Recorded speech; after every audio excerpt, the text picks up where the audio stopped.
I drag my aching body up the ladder to the F divided by V Northwind, my legs protesting each rung after 14 hours hauling nets.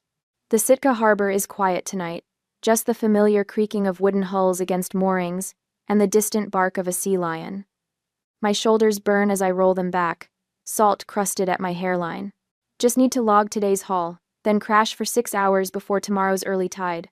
I push open the cabin door, hand freezing on the weathered frame. Rachel hunches over my laptop, spine curving toward the screen with a focus she never bothers to give my actual work. Her slender fingers tap frantically at the keyboard, and beside her my fishing journal splayed open, pages carefully turned to reveal coordinates penciled in my cramped handwriting. "What are you doing?" The question scrapes out of my throat. Rachel jumps, her hand flying to her throat. "Kate, I didn't expect you back so soon." She doesn't close the laptop, doesn't even try to hide what she's doing. A flash drive sticks out from the USB port like a neon accusation. Those are my private logs. I take a step forward, noticing the stack of journal pages already photographed, placed in a neat pile. "It's for my marine biology thesis." Rachel shrugs, tucking a strand of clean hair behind her ear. "The department needs data on sustainable fishing grounds to complete our study." The casual way she says it, like she's asking to borrow a sweater, sends heat crawling up my neck. My hands curl into fists at my sides. Those locations took me years to find. My voice remains level, though something wild pounds behind my ribs. Years of trial and error, marking underwater ridges, tracking seasonal migrations that nobody else bothered to document. Rachel's eyes narrow slightly. "It's family knowledge, Kate. You didn't invent fishing." The memory hits like a slap. Last week's dinner, Mom passing the potatoes, barely glancing up when I mentioned Rachel's research team had damaged one of my depth sounders. "Your sister is doing important scientific work," Dad had said, cutting me off. "Equipment can be replaced." Mom's smile had been tight. "Rachel will make the Howard name mean something in academia." As if my work keeping this boat running, paying their mortgage, funding Rachel's education meant nothing. I step forward, spine straightening. "Those are proprietary locations that keep this business afloat, that keep you in that fancy university program." Rachel stands, matching my height but not my breadth. "You're being ridiculous. The university needs access to local fishing data, and our family has the most comprehensive records in Southeast Alaska. So you steal them? Without asking?" "I shouldn't have to ask." Rachel's voice rises, righteous indignation flushing her cheeks. "We're family." The harbor lights cast shadows across her face, suddenly making her look like Mom, the same entitled tilt of the chin, the same certainty she deserves whatever she reaches for. Before I can respond, footsteps sound on the deck. Mom and Dad appear in the doorway, their expressions shifting from smiles to concern when they register the tension crackling between us. "What's going on?" Dad's voice booms in the small cabin. Rachel turns to them immediately. "Kate's trying to block my research. She's acting like her fishing spots are trade secrets or something." Mom's hand finds Rachel's shoulder. "Honey, what do you need?" Not asking me what happened, not asking why I might be upset, just instantly circling the wagons around Rachel. "She's copying my logs without permission." My voice sounds strange to my own ears. "That flash drive contains every productive fishing location I've mapped for the past 5 years. Dad's face hardens. "Kate, don't be selfish. This is for Rachel's future." The word selfish lands like a hook in my gut. How many times have I heard it? When I asked for new navigation equipment instead of funding Rachel's summer program. When I suggested Rachel could work deck shifts to learn the business. When I dared suggest my future mattered too. "Get off my boat." The words come out quiet but firm. "Now you're just being dramatic." Mom says, sighing, "I'll help you down." I move toward the door, shoulders rigid. "All of you." They leave reluctantly, Rachel clutching the flash drive, my parents muttering about ungrateful daughters. I stand at the rail, watching them walk down the dock, then return to the cabin. Alone, I slide open the hidden compartment beneath my bunk. Inside rests the folder of ownership papers I signed 18 months ago, buying out my parents' shares of the Northwind with a second mortgage I haven't told them about. Soon they'll learn what I've been planning in silence all this time, and they'll wish they'd been more careful about who they betrayed. I smooth my only dress shirt as I pull into my parents' driveway, steeling myself for our weekly ritual. The familiar Cape Cod with its weathered gray shingles looms ahead, smoke curling from the chimney against the Sitka sunset. 3 days since I ordered Rachel off my boat, and not a single apologetic call. Grandpa Howard sits on the front porch rocking gently, his gnarled fisherman's hands resting on worn denim. His eyes catch mine with an intensity that makes me pause. Mike and Thomas stay behind. Kate, he nods, voice low. You might want this tonight. He presses something into my palm, a folded note. Read it before you go inside. I unfold the paper in my truck. His shaky handwriting delivers a gut punch. They've been showing the north wind to people without telling you. Check your bag twice before you leave tonight. The fishing journal I'd stashed in my canvas bag suddenly weighs 1,000 pounds. I tuck Grandpa's note inside it, next to the folder of ownership papers I've brought as insurance. When I push through the front door, voices from the dining room freeze me in place. The conversion shouldn't take more than 6 weeks, says a man's voice I don't recognize. And the permits transfer seamlessly? That's Dad, using his businessman tone. Once the sale finalizes, yes, the Northwind's fishing rights would convert to research permits under university jurisdiction. The stranger again. My feet carry me forward before my brain catches up. 5 faces turn toward me: Mom, Dad, Rachel, and 2 men in pressed khakis who reek of academia. Kate. Mom's voice pitches too high. You're early. The table is set with the good china, the plates reserved for Christmas and mortgage payoffs. A bottle of champagne chills in the center. Am I interrupting something? My voice sounds distant in my ears. Dad stands, gesturing to the taller of the strangers. This is Dr. Patterson from Coastal Marine Institute, and his colleague, Dr. Winters. Dr. Patterson extends his hand. Pleasure to meet the captain I've heard so much about. I don't take it. Instead, I look directly at my father. Why are you discussing permits for my boat? Mom laughs nervously. Don't be dramatic, Kate. Sit down and have some wine. We have wonderful news. I remain standing as Rachel beams from her seat. I got accepted to the PhD program. Full funding and everything. Congratulations, I manage, eyes scanning the papers scattered across the tablecloth deck plans of the Northwind, with sections highlighted and relabeled. What's all this? Dad clears his throat. We've found a buyer for the Northwind. The university wants to convert it to a research vessel for their climate study program. He says it casually, like announcing a change in dinner plans rather than the dismantling of my life. And my fishing permits? The words scrape against my throat. Would transfer with the sale, Doctor. Patterson explains, leaning forward. We'd maintain them under university control for occasional commercial catches to supplement research funding. I see. I remain standing, my knuckles white against the back of the empty chair. And when were you planning to tell me? Mom waves dismissively. We're telling you now, honey. It's a wonderful opportunity. Rachel will have first priority on research expeditions. Through the front window, I spot my deckhands, Mike and Tomas, leaning against their trucks in the street right where I asked them to wait after Grandpa's cryptic call this morning. We've already shown the boat twice, Dad continues. Dr. Patterson thinks we can close by month's end. Rachel reaches for the champagne. They're going to rename it the Howard Research Vessel. Across the table, Grandpa catches my eye, giving the barest nod toward my bag. Before you continue, I say, voice steadier than I feel, I have something to share. The room falls silent as I reach into my canvas bag, fingers finding the leather folder I've carried for months, waiting for exactly this moment. I place it on the table, turning it to face my father. What's this? Dad frowns. Ownership papers for the Northwind.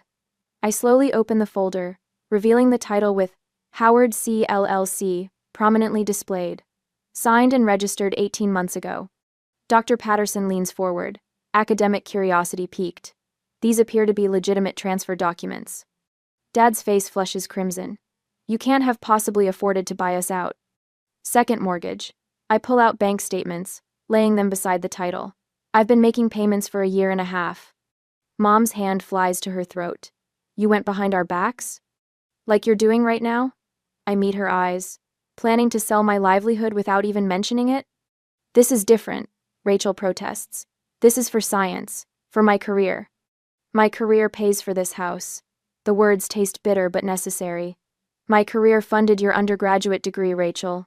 On a boat you're now trying to sell from under me. Dr. Patterson examines the documents with growing discomfort. These transfer papers appear completely legal. Mr. Howard, you signed over your ownership shares on, he squints at the date, February 12th of last year. Dad's face crumples with disbelief. I never signed these. You did. I pull out another paper. The same day you asked for $15,000 for roof repairs. Remember signing for that loan? I will be no. Recognition flickers in his eyes, followed by fury. You tricked us. No, I say quietly. I protected myself. There's a difference. Grandpa suppresses what might be a smile behind his weathered hand. This is a family boat, Mom insists, voice rising. Your grandfather built that business for all of us, not just you. And I've kept it running for all of us. I rest my hands flat on the table, but apparently that wasn't enough, so now it's just mine. The champagne sits forgotten as Rachel's academic dreams collapse in real time. Doctor. Patterson awkwardly gathers his papers, murmuring something about family matters and contacting university council. Through the window, I see Mike and Tomas straighten, watching the house like sentinels. They've been waiting for my signal, just as I've been waiting for this moment when my family finally sees me not as the daughter they can use, but as the captain who owns the tide. Morning fog rolls across Sitka Harbor as I secure the last line to the cleat. 3 weeks since I revealed the ownership papers, and the war has only intensified. I wipe salt spray from my face, squinting at the figure marching down the dock toward me. Dad's jaw works back and forth before he even reaches speaking distance. His boots thunder on the wooden planks like drum beats announcing battle.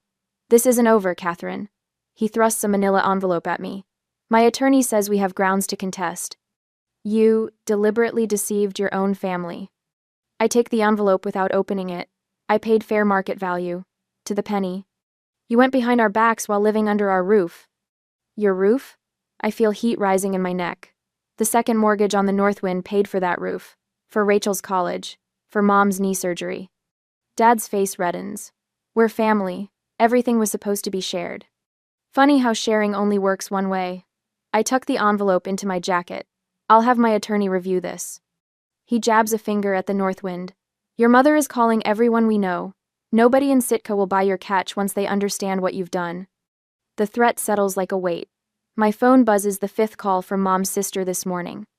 The smear campaign is already working. Go home, Dad. I turn back to my preparations, refusing to let him see how his words land. As his footsteps fade, I pull out my phone, clicking to the messages from Rachel's sobbing voicemails claiming her career is finished without access to the Northwind. As if her entire academic future hinges on stealing my life's work. 3 hours later, I sit across from Maggie Sorensen in her Juneau law office, the harbor visible through rain-streaked windows. She slides the contested documents back into her leather portfolio. Your purchase is ironclad. She taps her pen against the desk. Your parents signed these transfer documents voluntarily, with notarization. The fact they didn't realize you were the buyer behind Howard C. LLC is irrelevant. Relief loosens the knot in my chest. They're saying I manipulated them. Kate, you paid 20% above market value. Maggie's eyes narrow. If anything, they took advantage of you. Kate. I glance at my watch. I need to get back. We're heading out at dawn. One more thing. She slides a folder toward me. I confirmed your new mortgage contract in Dutch Harbor. Processing plant manager there says your supply contract is secure whenever you're ready. The word whenever hangs between us. We both know it's becoming a question of when, not if. Back at the harbor, the familiar smell of salt and diesel usually centers me, but today the sight of Grandpa's truck in the parking lot quickens my steps. He sits on a piling, a wooden box beside him, watching gulls circle overhead. There's the captain. His weathered face creases into a smile as I approach. Not feeling much like one today, I settle beside him. Dad came by with legal threats. Grandpa snorts. James always thought a loud voice made him right. He pats the wooden box. Brought you something. Inside lies a stack of yellowed fishing logs, handwritten entries dating back 50 years. Coordinates, catches, weather observations, a lifetime of knowledge. Your grandmother used to say I loved these waters more than her. Grandpa's voice softens. She wasn't wrong, but she understood. It's in our blood. He taps the logs. I was saving these for whoever proved worthy. I knew from the time you were 10 and insisted on baiting your own hooks, it was you. You're the true captain among them. My throat tightens. They don't see it that way. I fought my own brothers for the right to run our father's boat. He points toward the water. Those fights never end. They just change form. Every captain chooses between pleasing others and following their compass. From his pocket, he draws out a brass compass, the glass face scratched from decades of use. This guided me through 50 years of storms. He places it in my palm, closing my fingers around it. Navigate your own course, Katie girl. The metal warms against my skin as I nod, unable to speak. The confrontation comes Thursday morning, just as we're loading for a 3-day run. I spot them from the wheelhouse. Dad, Mom, Rachel, and 4 research assistants carrying equipment cases. My deckhands notice too. Mike steps onto the dock, arms crossed. Jaden and Thomas flank him without a word. The 3 form a human barrier between my family and the Northwind.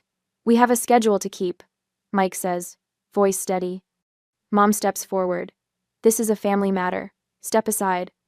We work for Captain Howard. Jaden doesn't budge, and she's on a tide. Rachel pushes past her assistants.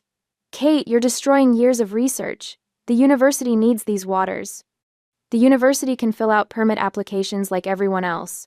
I call from the deck, the brass compass heavy in my pocket. Dad's face darkens as he turns to the research team.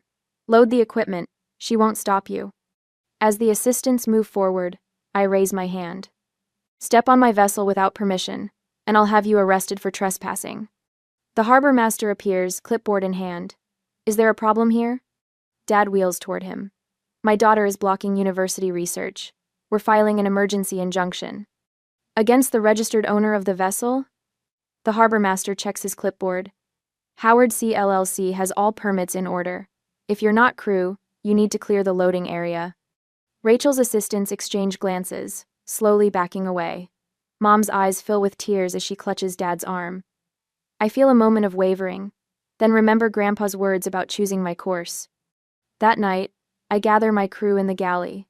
Steam rises from coffee mugs as I spread charts across the table. Dutch Harbor, the Bering Sea. New grounds, far from Sitka's watchful eyes. These contracts offer each of you 15% of the catch instead of 10. I slide the papers forward. I understand if this is too much family drama for anyone. Mike scans the document, then looks up. When do we leave? Dawn. I trace our course on the map with my finger, without looking back. Thomas raises his mug. To the Northwind. As they clink cups, I feel something unfamiliar rising in my chest. Not anger, not hurt, but liberation. Tomorrow, the horizon will open before us, and for the first time, I'll be truly at the helm of my own life. I think of the compass in my pocket, pointing towards something that was always mine to claim. The pre-dawn darkness wraps around the Northwind like a promise as I guide her through the narrow channel leading from Sitka Harbor. My hands steady on the wheel, knuckles white not from strain but resolve. Each turn of the propeller carries us farther from the only home I've known, but with every nautical mile, the vice around my chest loosens a notch. We're clear of the last marker. Captain Marco, my first mate of 7 years, stands beside me in the wheelhouse, voice low as if we're stealing away rather than claiming what's rightfully mine. Take her to cruising speed. I nod, allowing myself to look back at the fading lights of Sitka. The town sleeps, unaware that the Northwind won't return to her usual slip. I didn't expect the sight to sting so much. The satellite phone on the console buzzes for the 3rd time in 20 minutes. Dad again. I let it ring until silence returns. They're gonna keep calling. Marco raises an eyebrow, the lines around his eyes deepening. Let them. I pull the throttle forward, feeling the deck rumble beneath my feet as the Northwind responds. The first genuine smile in weeks spreads across my face. We've got new grounds to find. The phone buzzes again before I finish speaking, this time with a text message alert. Coast Guard has been notified of vessel theft. Return immediately or face charges. The anger I've tamped down flares hot in my belly. I grab the phone, thumbs flying across the screen. Vessel documentation filed with Maritime Administration shows Howard C. LLC as sole owner. Try again, Dad. I forward the title documents to the harbor master and 3 other captains in the fleet. Insurance against whatever story my father's spinning on shore. Marco whistles low. Your dad playing the stolen boat card? Harsh. Not as harsh as trying to sell my livelihood out from under me. I tuck the phone away, focusing instead on the chart plotter, where I've marked our course to the Bering Sea grounds. New territory for the Northwind, but I've spent months gathering intelligence from other captains, studying current patterns, mapping underwater ridges where king crab gather. By mid-morning, calls shift to Rachel's number. I finally answer after the 7th attempt. Kate, please. Her voice catches with familiar practiced vulnerability. My entire research program depends on access to those waters. Just one more trip, my professor. Should find another boat.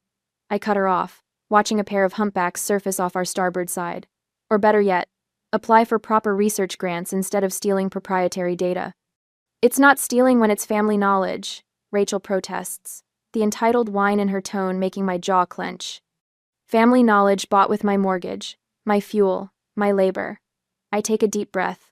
The Northwind is no longer available for Howard family use. Good luck with your thesis. I hang up, switching the phone to silent, and tucking it into the galley drawer.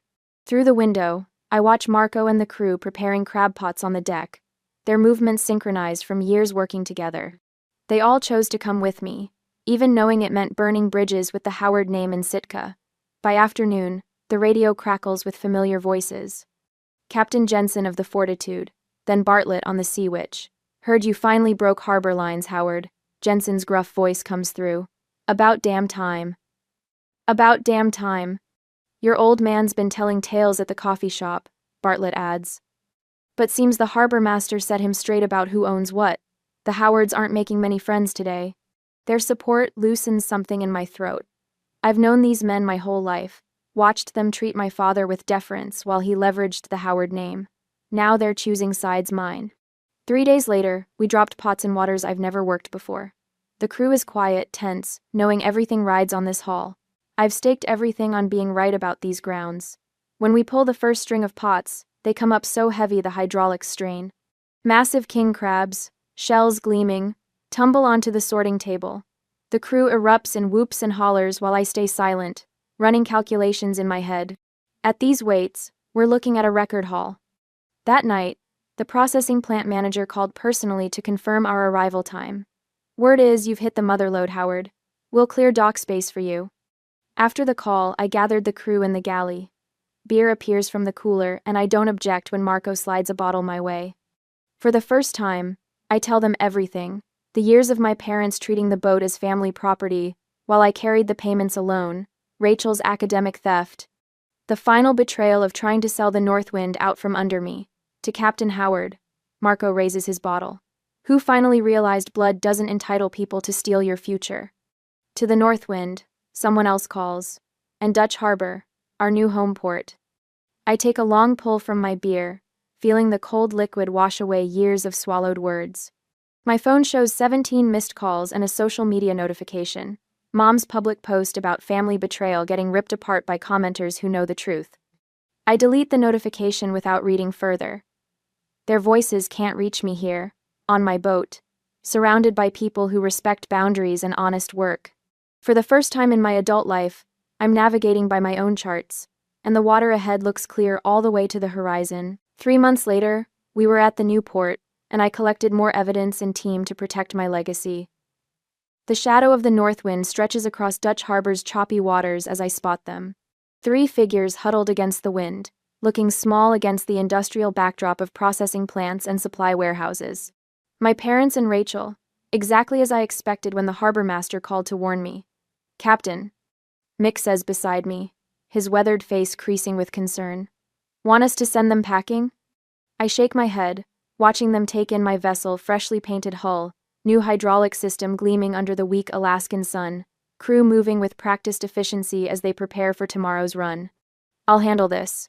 3 months of distance has hardened something in me.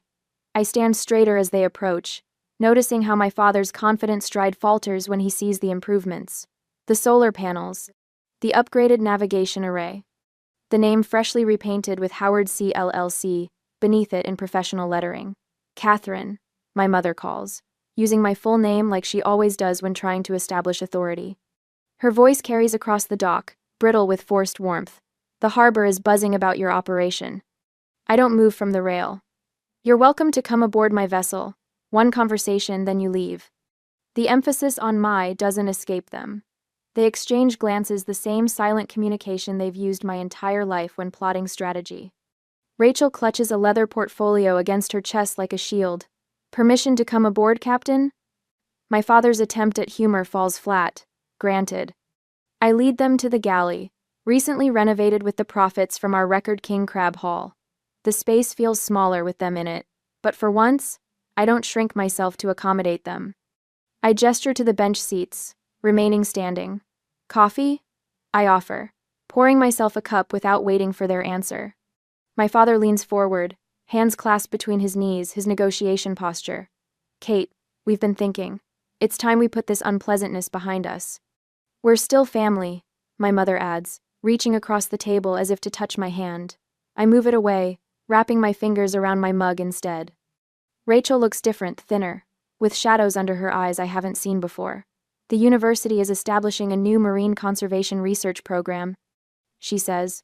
We could form an exclusive partnership. Your fishing data, my research, the Howard legacy, combining traditional industry with conservation science. The rehearsed quality of their pitches hangs in the air between us. I take a slow sip of coffee, letting silence stretch until my father shifts uncomfortably. We could easily restructure ownership, he continues, voice dropping into the reasonable tone he uses with difficult clients. A family co-ownership arrangement. No need for all this. He waves his hand at the boat. Independence. I set my mug down carefully and reach beneath the table for the folder I prepared weeks ago, knowing this day would come. Before you continue, I say, laying it flat between us, let's establish what family has meant up until now. I open the folder, revealing the first-page photographs of equipment damaged during Rachel's research excursions. Date stamped, with repair invoices attached. 6 depth sounders at $3,200 each. Navigation computer water damage, $4,700. Winch system overloaded beyond safety parameters, $8,900 replacement. I flip the page. Logs documenting every time they'd borrowed fuel, gear, or crew hours, without compensation or acknowledgement. Family resources. I say, tapping the column of figures totaling over $120,000. The third page makes my mother inhale sharply, bank statements showing mortgage payments on their home, Rachel's tuition payments, emergency medical bills after my father's gallbladder surgery. Perhaps, I say, my voice steady despite the heat rising in my throat, we define family differently. My father's face darkens. Now wait just a minute. No, the word cracks like a whip. For 32 years I've waited. I believed family meant mutual support, not endless taking. I look directly at each of them. I have the emails where you discussed selling my livelihood to fund Rachel's PhD program, dated just a few days after I paid off your second mortgage. Rachel's eyes widened. Dad said you were planning to sell anyway. I stop, breathe. Every penny I earned went back into this boat or into supporting you all. Meanwhile, you planned to sell it from under me. My mother's eyes fill with tears, but for once they don't move me. We only wanted what was best for everyone. For everyone? I laugh, the sound harsh even to my own ears. Or for the daughter whose achievements you actually valued? My father stands abruptly, knocking the bench backward. After everything we sacrificed for you, this is how you repay us? With accusations and... Sit down, George. The voice comes from the doorway, where Grandpa Howard stands, sea bag over one shoulder. And for once in your life, listen to your daughter. Pop, my father sputters. You don't understand. I understand plenty. Grandpa moves beside me, his presence a solid wall of support.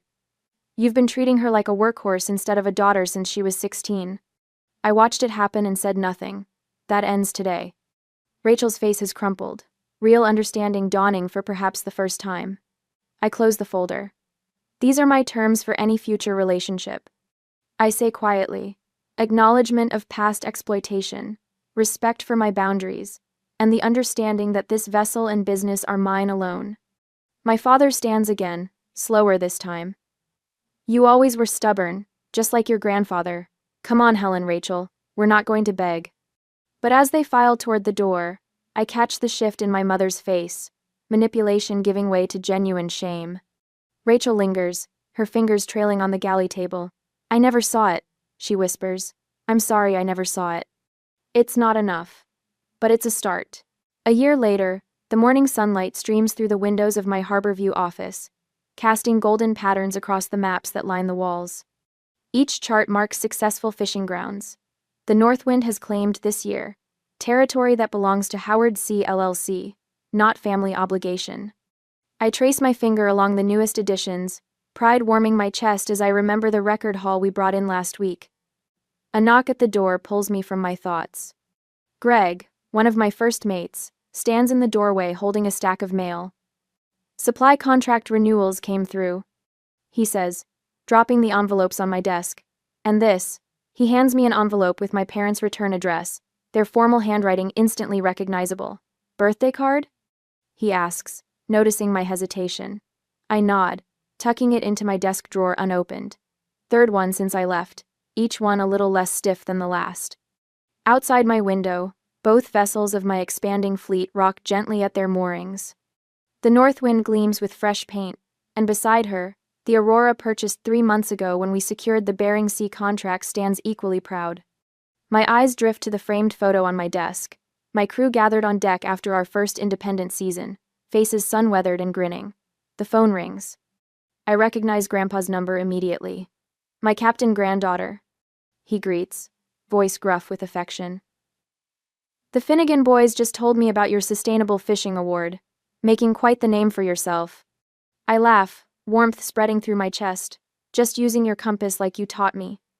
Best thing I ever gave away, he says, speaking of which Rachel called yesterday. My hand tightens on the receiver. And? Got her own research grant. University funded, no Howard strings attached. Pride colors his voice. Said to tell you she's charting her own course now. Something inside me loosens at his words. The weekly calls with Grandpa have become my truest family connection, a bridge back to what family should be. He never asks for anything except my stories. My therapist says that's how I'll know I'm healing when memories of what happened don't immediately spark anger. These days I think of my family with something closer to measured distance than rage. After hanging up, I grab my jacket and head down to the docks. The young woman waiting by the north wind stands straighter when she sees me, her eager expression barely masking her nervousness. Captain Howard? Her handshake is firm despite her anxiety. I'm Jessie Tanner. Thanks for considering my internship application. I study her 19, maybe 20, with calloused hands that tell me she's no stranger to hard work. Her family's small-scale operation has struggled since her father's accident last year. I recognize the look in her eyes, determination mixing with desperation, a willingness to work herself to exhaustion for family obligation. First rule, I say, unclipping Grandpa's compass from my belt and placing it in her palm. This stays with you during training. Not because you'll get lost, but because it reminds you to navigate by your own stars. Confusion crosses her face. Second rule, your worth isn't measured by what you give away. The words emerge from a place of hard-won wisdom. It took me 32 years to learn that. Understanding dawns in her eyes slowly, like sunrise over the Alaskan coastline. Back in my office later, I sign the last documents for our upcoming contract, our biggest yet. My signature flows more confidently now, no longer the hesitant scrawl of someone waiting for permission. Tomorrow we sail for new grounds. The community respect we've earned comes not from the Howard name, but from the integrity with which we operate. Sometimes I wonder if my parents understand what they lost wasn't just a boat, but the chance to know their daughter. The last light of day catches on the water as I step onto the north wind's deck. I run my hand along the familiar railing, feeling the solid weight of belonging. This vessel carries my future now, not my past. I look toward the horizon, where tomorrow's possibilities wait. The water stretches endless and bright, mine to navigate at last.